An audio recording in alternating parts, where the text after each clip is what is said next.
Hey guys and dolls, welcome back to my channel. I'm so happy to have you.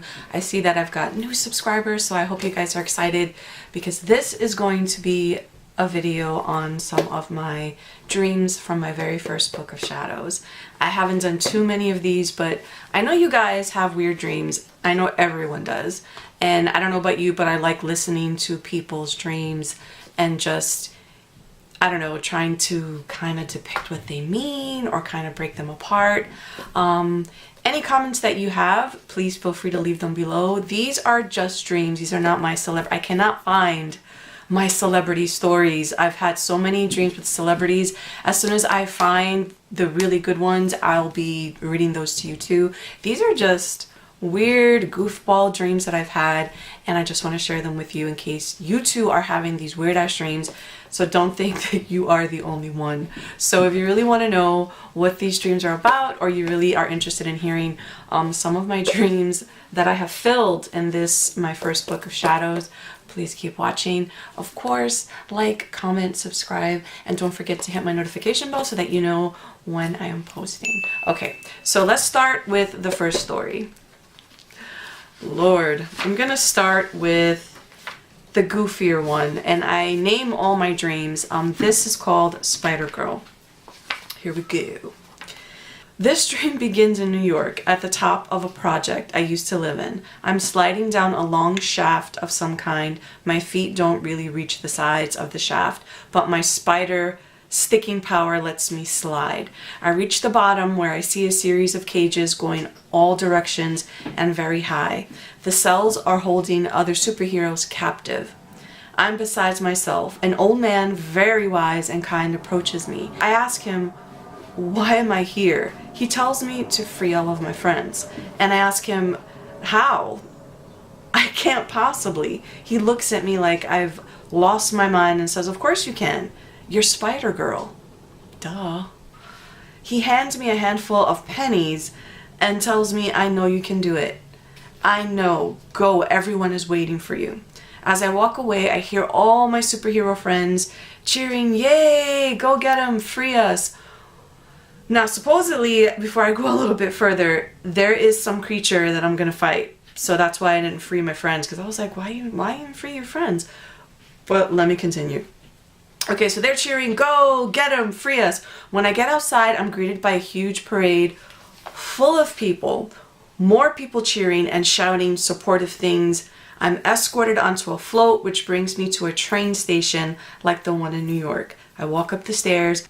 Like the Spider-Man ride, there is the man monster thing growling, very angry, trying to kill me. Apparently, I wrote this when I was in Orlando in Florida. So there's a Spider-Man ride. If any of you have had vacation in Florida, there is it's got cinematography. You kind of sit in a little thing and it takes you through a ride, and it's Spider-Man and it's Octoman. So I didn't necessarily say it was Octoman, but I'm guessing that that's what the creature was. So he's very angry, trying to kill me. I then remember the pennies and gum. Apparently I had gum. I throw as hard and as willfully as I can. Then I wake up just as he was about to die. So apparently I killed him with gum and pennies. That was a very stupid dream. Okay, so this one is called Skin Deep. This one gives me goosebumps, and I don't really like it, but it does give me goosebumps, so hope you do. Okay, the dream starts off in a city much like New York, but very ancient and very old. I start off visiting friends on vacation in a place close to India, but not quite. I'm visiting Julia Roberts, oh Lord, a close friend who lives in a mansion the size of a school. Everything is destroyed. I find myself visiting more family and friends in another place, receiving gifts as if it were Christmas, watches, bracelets, rings, etc. Then the real story begins. I leave there in search for something. My skin, for some reason, is like a snake's. Patchy, good in some areas, bad in others. I come from a very beautiful city. My mother and sister live with me in a huge castle. I'm a princess. My life is hell. In order to live and renew our skin, my mother and sister kill people and have made a pact with the evil one to keep themselves beautiful. The flip side is, in order to be free of this horrible curse, well, there is no flip side. I am in search of finding a way to free myself of everything, even if it meant dying. I start off on a journey. At first, it starts off simple. I'm just traveling, finding new places, exploring, knowing what eventually would happen to me. I decided that death would be better than the horror that waited for me at home. At least I would die content. On my journey, as I crossed a huge street, my hands were filled with bags. I bumped into the kindest, most handsome man I have ever seen in my life. This guy to me kind of looked, if you've seen Dune, I know that's a really old movie, but if you've seen Dune, it's the main character, and I'm sorry, I can't remember his name, he's an actor, but he kind of looked like that. He was really tall, very pale, very, very, like, black hair, dark brown eyes, just a beautiful man. He was perfect in every way. He helped me up. Apparently I'd fallen. He helped me up and very gently helped me to put my shoes back on too. At that moment, he felt the same as I did for him. We walked and talked a little. Little did we know we had fallen in love, because I had never known that emotion. It somehow magically cured me of my skin curse. It was good. I knew I felt it as we walked. He held me. We passed a very old area of town. He looked so regal as we stopped to look at a particular building. Standing there, to my horror, he said he would need to leave me, but only for a little while. He anxiously promised me when I broken-heartedly asked him why. He looked at this old building as if it had somehow injured him in some deep, dark way. In that moment, I knew he was telling the truth. This business he had to take care of had something to do with his father. Still, I begged him if I could go. I told him, which was true, that if I returned home, I would never see him again. He insisted I was wrong, that no matter what happened or where I was, he would come for me. With that, I hugged him tight and gave him a kiss on the cheek and said goodbye. I decided to return home to see if I could help my mother and sister. On my return, I realized they couldn't be helped. They were suffering, yes. They grew to enjoy it all, the suffering and the killing. Our beautiful home was nothing more than a lair from hell. On this discovery of my recovery, they became enraged, attacking me viciously and ripping my beautiful dress to shreds. I had lost everything. I was devastated. I felt alone and just abandoned by this wonderful man I had met. I saw in a flash my prince. He was in his own castle, in black knight's armor with chain hanging on his arms and chest. Now, I can describe this because I remember it very specifically. Just picture armor, it wasn't clunky, it was fitted to his body. And I don't know if you've seen just linked chains, the heavy link chain. Well, that was vertically the long way. They were hanging all down the armor. I remember that, and it was like in a V shape, and he had it all the way around. I mean, he was just in this shiny black armor with that silver chain just hanging all down the front and down his arms. And he had his shield, the helmet in his arm. So that's what I saw. When I say that I pictured my prince, that's how I saw him. He was in his own castle in black knight's armor with chain hanging on his arms and chest.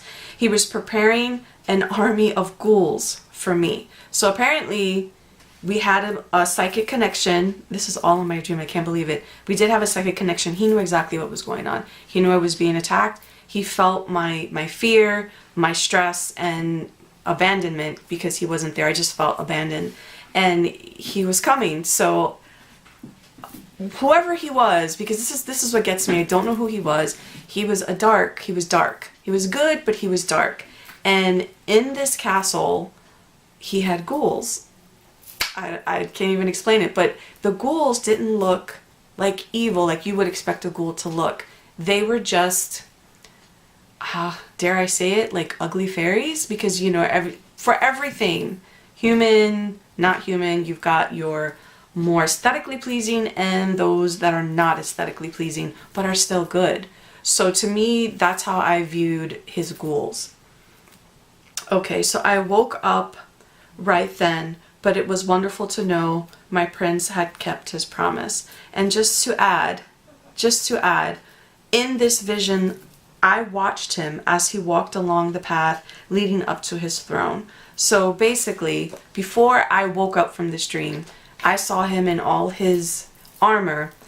His huge castle was gigantic. There were 2 pits on either side of this long walkway, and it's kind of was slanted upward, and up at the top was where his throne was. So I saw him walk, oh, I'm getting goosebumps. I saw him walk all the way up to the throne, then he sits, and I swear to you, it's like I was there, because it's like a movie. Dreams are like movies. In the middle of all the chaos of them beating me up and ripping my clothes to shreds, this is what I pictured. And it's like I went there, like my spirit went there, and I saw all the ghouls in the 2 pits on either side of his throne, and I saw him sitting down, and he just looked at me like I'm on my way. So, oh, that was the best dream ever. That was the dream I call skin deep. Now the third dream, this is recent. That's why it's not in my dream book, so I had to write it down. I do have to get it in here. But just so that this proves that I am still having these weird ass dreams. This is called The Escape. Okay, this dream begins in a neighborhood. Huge house overlooking a valley. There are other houses around, but not very close together.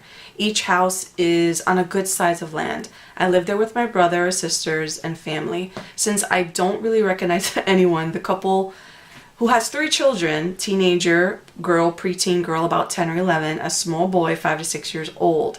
Not sure who is my sister or brother from the couple. The inside of the house is comfortable, lived in, but decorated in very good taste. We are all apparently going on a trip, so there is a lot of hustle and bustle going on. Packing, running up and down stairs, and going back and forth from the car. Now I've got to tell you this layout. This house was in a huge neighborhood. The neighborhood had mansions everywhere, and our house was just beautiful, kind of overlooked the valley of other houses in the distance. There were trees. It was just a beautiful, beautiful, beautiful place. And as you walk into the house, it's very open. So you have your big living room, you can see the kitchen, you can kind of see everything from the front door. And then there is a staircase that kind of circles up, and then there's a whole new level upstairs with rooms and bathrooms and all that stuff. But it was just a beautiful, beautiful house. So okay, the hustle and bustle going on, packing, running up and downstairs, and going back and forth from the car. The car is an old 70s, 80s steel hoopty in fairly good condition. It is a family car, 2 long doors, big black tires, long hood, but I could not make out the model. Looked like it was blown up, too big for a car even from way back, but it was reliable and we were packing it all up. As I was walking around wondering what I was doing, a phone rings. No one was going for it, so I pick it up. It was a man. Who? I don't know, but it was not a good feeling when I picked up the phone. All I knew, he was coming to torture and kill us all. That's the message I got. That's what I felt when I picked up the phone and said hello. He explained all he would do in a calm and definite way. In a see you there kind of way. The terror I felt at that moment took me over. And believe me, I thought that this dream was so real. I threw the phone. He wasn't far away. I ran outside to tell the mom, because like I said, I don't recognize any of these people. So I don't know if the mom was my sister or the dad was my brother, but I know I was related. What was happening? So I went out to get the mom and I told her what was happening. Because of preparations and running around, it took forever to get her to understand. And I was yelling at her to find the kids, grab only necessities, find her husband, and get in the car. I ran inside to get my purse and saw the husband. I was screaming for him to start the car. His eyes were like saucers, and with stuff piled in his arms, he ran outside to start the car. It wouldn't start. You know that's what was happening. So I was like, holy shit. The engine just whined as he tried to start the car. Everyone else piled in, but I was still in the house looking for my purse. I could hear the stalled engine whining. to come to life. As I found my purse and headed back down the stairs, my oldest niece, without knowing, had come back in to get me, but on the landing I realized the man who called was in the living room by the fireplace, with a smile on his face, looking up at me. And basically he just was very nonchalantly, with his elbow on the mantle, just looking at me like, hello, like, you knew I was coming. Whew. So let's see, where I could hear everyone in the car yelling for my niece and me to come out. But even before he said hi, I knew he had her. He had us all because we wouldn't leave without her. He really had no facial expression. He was tall with jet black hair, slicked back, and he wasn't dark, but not pale either. His eyes were big and black. He had his arms resting on the mantle like he had all the time in the world because he himself was on vacation. He was in a pale colored bowling shirt, and looking at him made me feel disgust and a violent, rageful anger. I felt like I could kill him. I would kill him. I didn't care what I had to do either to get it done. He was talking to me, but his lips weren't moving. And you know what that means. When a being in a dream is talking to you and their lips are not moving, 9 times out of 10, angels speak that way. So you kind of can guess what it was. It wasn't from up there. Most definitely was from down there.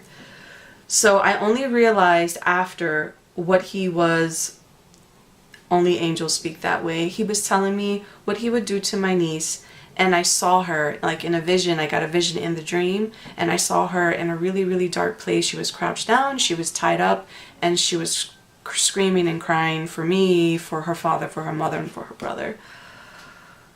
Whew. As things were about to get ugly, as I was about to attack, I wake up. So yeah, those are my 3 dreams. I know that was the newest one because I wanted to give you one of my newer dreams, just so you know that, yeah, I'm not making this up. That was a fresh dream from probably not even a month ago. But yeah, I hope you enjoyed that. I hope you like hearing my crazy dreams. If you have any dreams, if you want to get a dream off your chest, no matter how stupid, no matter how horrible, you know, tell me. If you don't want, I leave my email in most of my videos. Email me. I would love to hear other people's crazy ass dreams, no matter how long. I would love to hear it. But anyway, this is the end of my video. Guys, make good decisions. Try to have happy dreams. And until my next video, I will see you then.